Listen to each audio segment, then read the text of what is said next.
नमस्कार माऊली. चला ज्ञानेश्वरीच्या सहवासात. ज्ञानेश्वरी अध्याय 8 मधील ओवी 152 ते ओवी 159च्या सहवासात आपण जाऊया. भगवंतांनी त्या शरीराचं वर्णन केलंय, ज्या शरीराच्या साह्याने त्या जीवानी अमर्याद अशा ब्रह्मस्वरूपाशी ऐक्य साधलं. मग ते सगुण रूपातून वा निर्गुण रूपातून, पण त्यांना परत येणं माहिती नाही. आता यापुढे भगवंत ब्रह्मलोकाचं वर्णन करतायत. जे साधक ब्रह्मलोकापर्यंत जाऊन पोचले, त्या ब्रह्मलोकाचं स्वरूप कसं याचीही ओळख करून देत आहेत. ते सुंदर वर्णन ज्ञानोबारायांच्या शब्दात आपण बघू. ते म्हणतात, एरवी ब्रह्मपणाची ये भडसे, चुकतीची पुनरावृत्तीचे वळसे, परी निवटिलयाचे जैसे, पोट न दुखे. अहो, जो ब्रह्मलोकापर्यंत जाऊन पोचला, अर्थात अभ्यास, ज्ञान, ध्यान, साधना या सर्वातून केवळ परमेश्वराला प्राप्त करून घ्यायचं, एवढीच एक मनात भडस अर्थात ध्यास होता. दुसरा कुठलाही ध्यास नव्हता. तो ब्रह्मलोकाला जाऊन पोचल्यावर परत परत जन्म मृत्यूच्या चक्रामध्ये अडकत नाही. अर्थात हा नियम ज्या भक्तीमध्ये अजून इच्छा आहे, वासना शिल्लक आहे, त्याला लागू नाही. तो अशाच ठिकाणी लागू आहे की ज्या ठिकाणी आता मनात कुठली इच्छाच राहिली नाही, केवळ परमेश्वर प्राप्ती. ज्ञानोबारा एक गंमतशीर पण अत्यंत सखोल असलेलं उदाहरण या ठिकाणी देतात. सखोल एवढ्यासाठीच की अत्यंत अर्थपूर्ण आहे. ज्ञानोबाराय म्हणतात, अहो, जो माणूस मृत्यू पावलाय, त्या माणसाचं पोट दुखायचं जसं बंद पडतं. बघायला गेली तर अगदी वर साध्या शब्दात मांडलेली उपमा, पण खरंच आहे.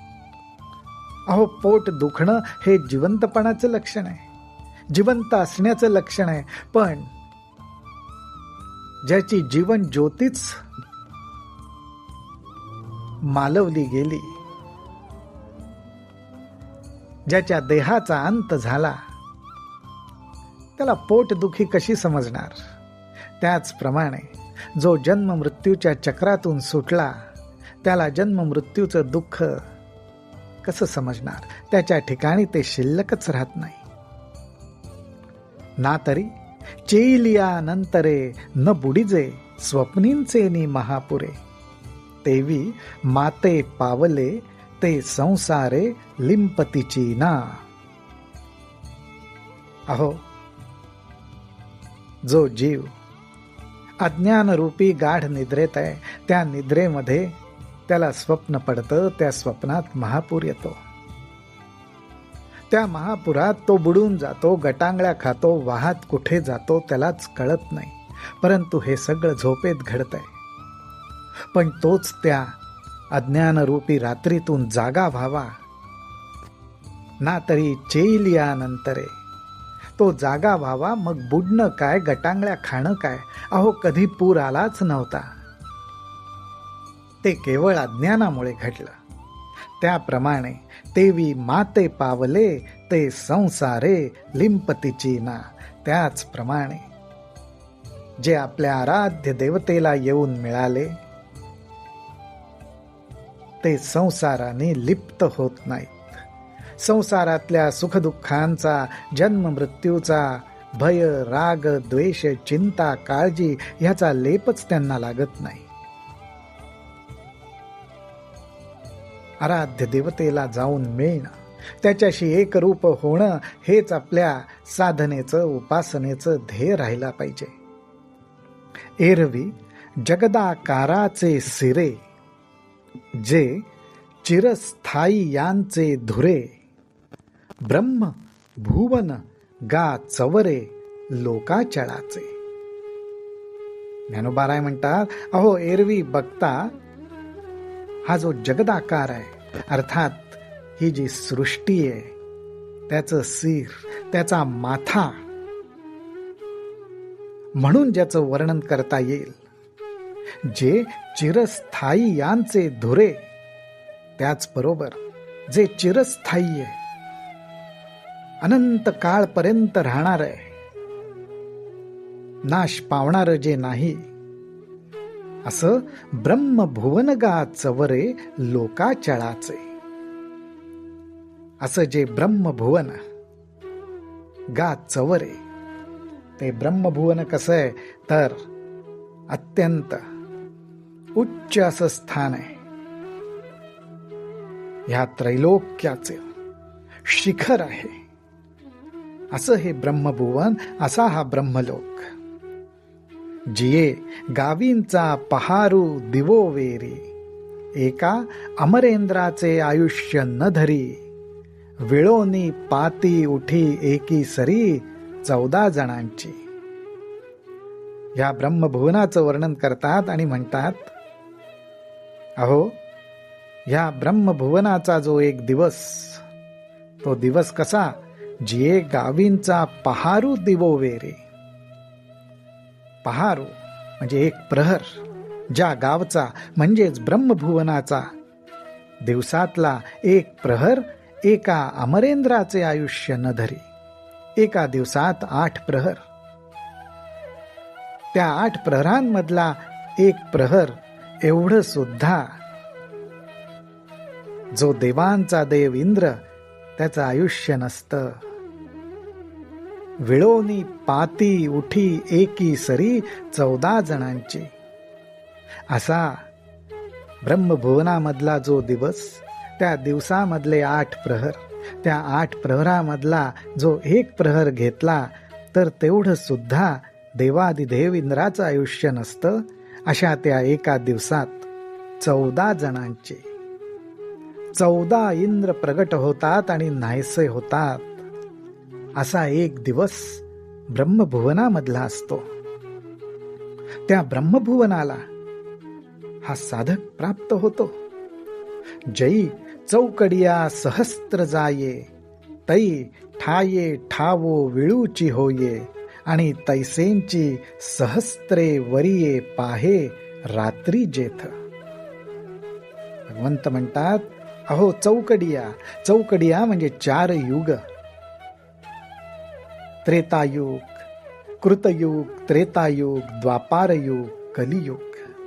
या 4 युगांची एक चौकडी, अशा 1000 चौकड्या.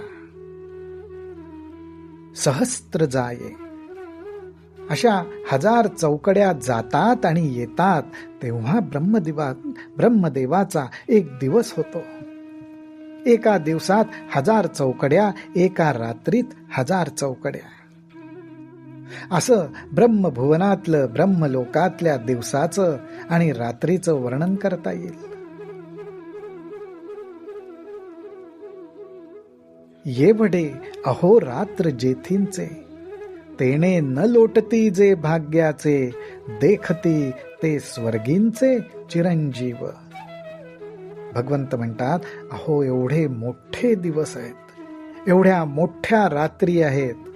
अशा दिवसांमध्ये आणि रात्रींमध्ये देवांचा देव इंद्र, ते सुद्धा 14 इंद्र प्रगट होतात आणि नाहीसे होतात.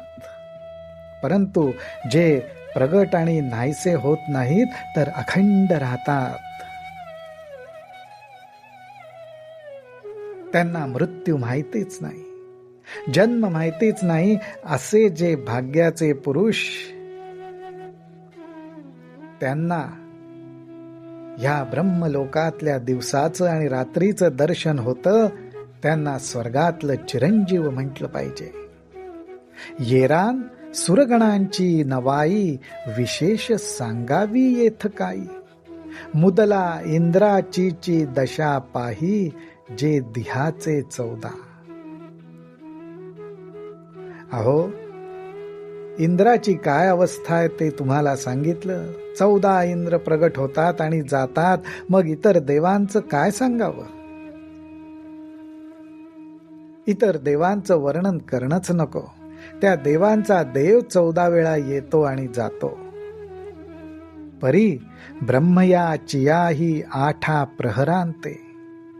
आपुलिया डोळान देखते जे आहाती गा तयांते. अहोरात्र विद म्हणिपे.